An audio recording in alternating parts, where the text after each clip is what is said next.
Hi guys! Welcome to my vlog. This is Downy. So, for today's vlog is magkapakain tayo ng mga stray dogs outside. So, let's go!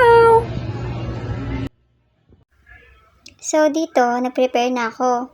Naghanap na ako ng pwedeng ilagay o ihalo sa may dog food. Ito may nakita ko. Tilapia. Charan!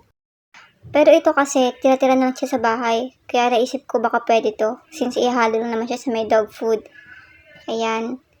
Next ko naman ginawa is, hinugasan ko na yung pwedeng paglagay ng dog food.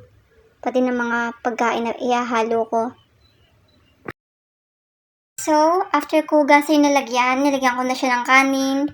Then, minake sure ko kung sakto ba yung kanin na ilalagay ko para sa 5 aso. Kung makikita niya, dinamihan ko na. Ayan. Then, after nyon, kinilang ko na ng dog food.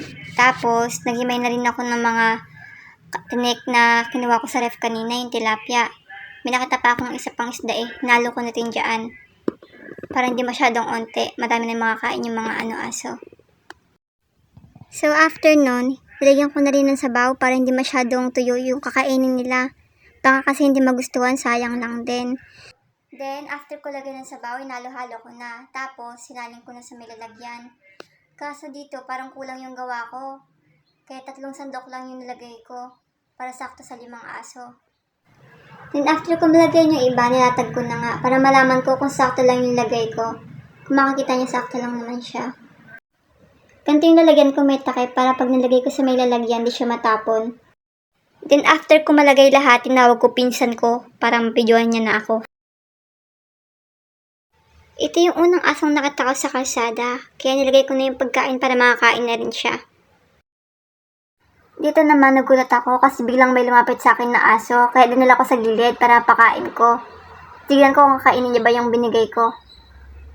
Ayan, parang gutom na gutom siya, tapos iniwan ko na rin siya after nyan. Naghanap kami ng ibang aso. Tapos dito, may nakita kaming aso nagkatago sa damo. Kaso mukha nga siyang takot sa tao, kaya ginawa ko, lumayo ko para lumapit siya.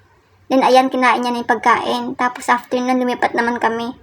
Nilagay namin dito. Kasi yung aso pinakain namin kanina, kinain niya rin kasi gutom na gutom nga ata siya.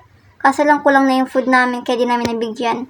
Kaso lang di na namin kinuha, baka kasi kagatitin kami, kaya inayaan na lang namin. Yung last dog na nakita namin, nagkatago siya sa may gulong. Tapos binigyan na namin to para makakain na rin siya. Dito naman, magkapaalam na sana ako sa may vlog kasi nga tapos na kami. Kasi may mga batang makulit, ito yung ginawa nila. Hi guys! So, Hi guys! Hi guys!